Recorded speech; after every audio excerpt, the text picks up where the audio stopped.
Hi hello, कैसे हो? क्यों किया मैंने ऐसा? I don't know. ठीक है।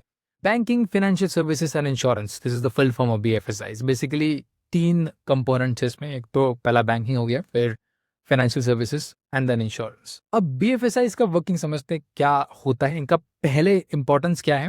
बीएफएसआई बेसिकली ये ऐसे तीन सेक्टर हैं जो पूरे इकोनॉमी का कोर है। बेसिकली तो वर्क कैसे करते हैं कि लाइक बैंकिंग पैसे को फ्लो कराता है, फाइनेंशियल मार्केट्स जो फाइनेंशियल सर्विसेज उनको उस पैसे को ग्रो कराते हैं, और उसका प्रोटेक्शन जो है वो इंश्योरेंस सेक्टर के हाथ में है। तो इन तीनों का बेसिकली कोऑर्डिनेशन बीएफएसआई है, और ये इकोनॉमी का कोर है कि अगर बीएफएसआई नहीं होंगे ना तो पैसा स्टैगरेंट हो जाएगा, किसी एक जगह पड़ा रहेगा, उसका यूज प्रॉपर से नहीं होगा। जैसे फॉर एग्जाम्पल समझो, अगर आपके बैंक में आपने डिपॉजिट्स रख दिए। जनरल क्या होता है बैंक का बिजनेस मॉडल, आप डिपॉजिट्स रखते हो बैंक में, बैंक उन डिपॉजिट्स को कुछ उसमें से रिजर्व रख के बाकी डिपॉजिट्स को एज ए लोन देता है आगे। लोन कौन लेगा? बिजनेस लेंगे। फॉर एग्जांपल जो बिजनेस लोन लेंगे वो क्या करेंगे? अपने बिजनेस को ग्रो करेंगे, उससे और एम्प्लॉयमेंट बढ़ेगी। फिर वो जो ग्रोथ है उसमें जो एसेट्स वो ले रहे हैं उसको प्रोटेक्ट करने के लिए वो इंश्योरेंस लेंगे। तो ये बेसिकली तीनों सेक्टर कोऑर्डिनेशन में काम करते हैं टू इंश्योर इकोनॉमी में पैसा फ्लो करे, जिससे कि ग्रोथ बढ़े।